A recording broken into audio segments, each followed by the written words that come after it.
मित्रों, जैसा कि हम लोग जानते हैं कि अभी कालखंड का चौथा युग यानी कलयुग चल रहा है, जिसे हिंदू शास्त्रों में सबसे शापित युग बताया गया है। ऐसा माना जाता है कि कलयुग जैसे जैसे अपने चरम पर पहुंचेगा, वैसे वैसे धरती से धर्म का नाश होने लगेगा और कलयुग के अंत में भगवान विष्णु कल की अवतार लेकर पुनः धरती लोक पर धर्म की स्थापना करेंगे। परंतु आज की इस वीडियो में हम आपको बताएंगे कि महाभारत काल अर्थात द्वापर युग में भगवान कृष्ण ने कलयुग के बारे में कौन सी कड़वी सच्चाई बताई थी, जिसे अधिकतर जनमानस नहीं जानते। इसलिए आप हमारे साथ इस वीडियो के अंत तक बने रहें ताकि आप भी जान सकें श्री कृष्ण के अनुसार कलयुग कैसा होगा।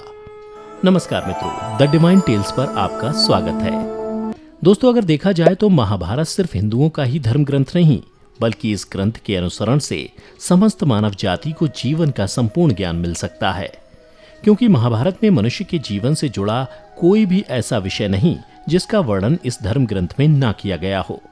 उन्हीं में से एक प्रसंग का वर्णन आज के समय अर्थात कलयुग से जुड़ा हुआ है। महाभारत में वर्णित कथा के अनुसार ये कथा उस समय की है जब द्वैत क्रीड़ा में सब कुछ हारने के बाद पांचों पांडव को वनवास जाना पड़ा था। जब पांचों पांडव वनवास जाने को हुए तो उन्होंने श्री कृष्ण से कहा, हे वासुदेव, द्वैत में अपना सब कुछ गंवाने के बाद हम पांचों भाई द्रौपदी सहित वन को जा रहे हैं, किंतु हम सभी के मन में एक प्रश्न उठ रहा है, क्या आप उसका समाधान कर सकते हैं? पांडवों की बातें सुनकर श्री कृष्ण बोले, ये तो इस बात पर निर्भर करता है कि तुम सभी मुझसे क्या जानना चाहते हो। तब युधिष्ठिर बोले, हे कृष्ण, जैसा कि आप जानते हैं कि द्वापर युग का अंत निकट आ चुका है। कृपया कर हमें बताइए कि इसके बाद आने वाला युग यानी कलयुग की चाल या गति क्या होगी, कैसी होगी और इस युग के मनुष्य कैसे होंगे। युधिष्ठिर के मुख से ये प्रश्न सुनकर श्री कृष्ण बोले, पहले तुम पांचों भाई वन को जाओ और जो कुछ भी दिखे वो आकर मुझे बताओ, फिर मैं तुम सभी को तुम्हारे प्रश्नों का जवाब दे पाऊंगा। उसके बाद श्री कृष्ण के कहे अनुसार पांचों भाई वन की ओर प्रस्थान कर गए। फिर वन में पहुंचकर पांचों भाइयों ने जो देखा उसको देखकर वे आश्चर्यचकित रह गए और फिर शाम को आकर पांचों पांडवों ने एक एक कर श्री कृष्ण को बताया कि उन्होंने क्या देखा। शाम को जब पांचों पांडव श्री कृष्ण के पास वापस आए तो सबसे पहले युधिष्ठिर ने उन्हें बताया कि उन्होंने क्या देखा। युधिष्ठिर ने बताया कि जब हम सभी वन पहुंचे तो सभी अलग अलग दिशाओं में भ्रमण करने लगे। तब मैंने देखा कि एक हाथी के 2 सूंड हैं और ये देखकर मेरे आश्चर्य का ठिकाना ना रहा। फिर अर्जुन ने बताया कि हे वासुदेव, मैंने एक पक्षी को देखा जिसके पंखों पर वेद की ऋचाएं लिखी हुई थीं।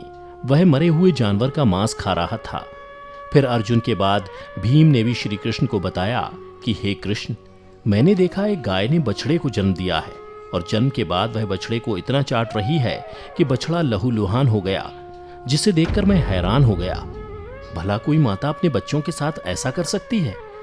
उसके बाद श्री कृष्ण ने सहदेव से पूछा, सहदेव तुम बताओ, तुमने वन में क्या देखा?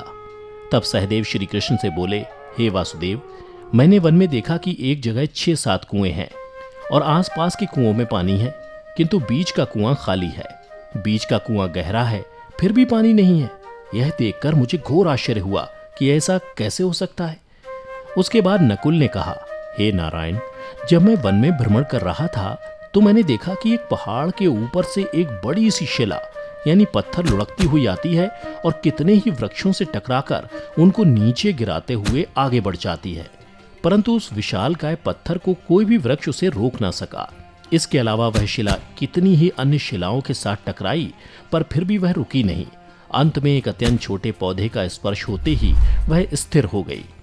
फिर युधिष्ठिर श्री कृष्ण से बोले, हे वासुदेव, हम पांचों भाइयों ने जो कुछ भी वन में देखा वो आपको बता दिया, कृपया कर इसका अर्थ बताइए। तब श्री कृष्ण ने युधिष्ठिर से कहा, हे धर्मराज, जैसा कि आपने कहा कि आपने 2 सूंड वाला हाथी देखा, जिसका ये अर्थ हुआ कि कलयुग में ऐसे लोगों का राज होगा जो बोलेंगे कुछ, करेंगे कुछ। कलयुग के शासक अपनी प्रजा की सभी तरह से शोषण करेंगे।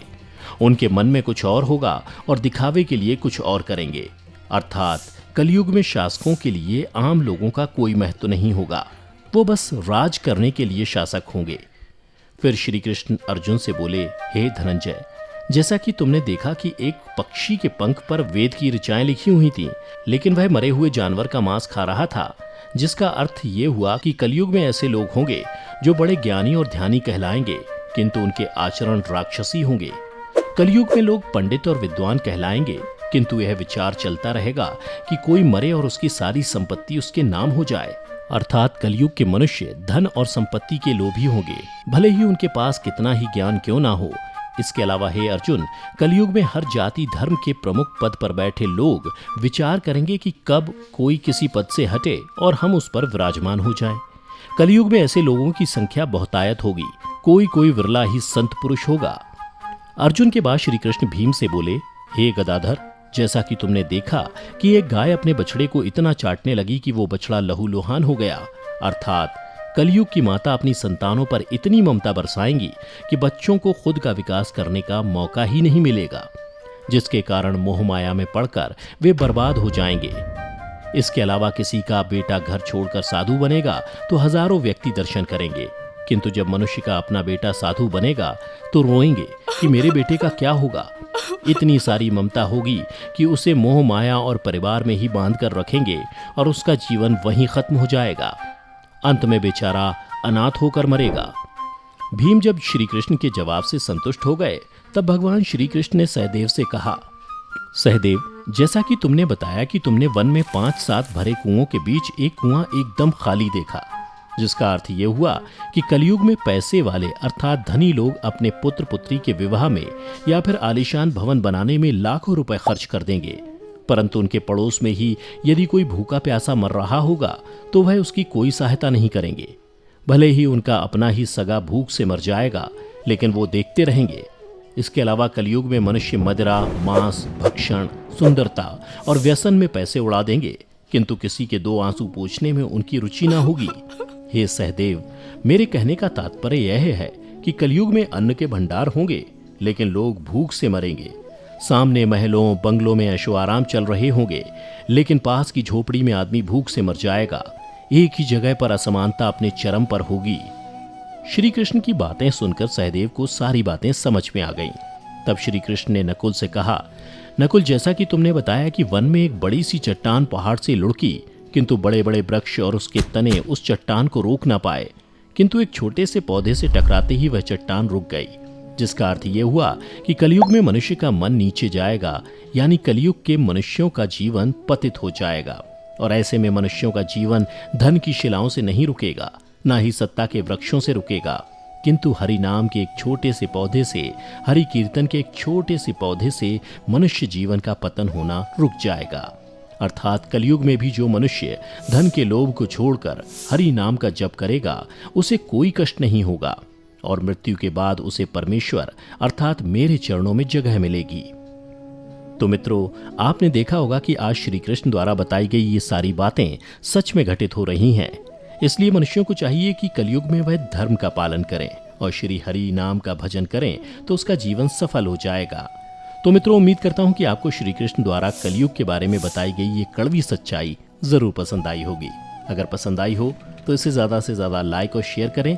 साथ ही अगर आप हमारे चैनल पर पहली बार वीडियो देख रहे हैं तो ऐसी ही पौराणिक और आध्यात्मिक जानकारी के लिए हमारे चैनल को अभी सब्सक्राइब करें और नीचे कमेंट करके बताएं कि आपको वीडियो कैसी लगी। फिलहाल आज की वीडियो यहीं समाप्त होती है। अब हमें इजाज़त दें। वीडियो को अंत तक देखते रहने के लिए आपका बहुत बहुत शुक्रिया।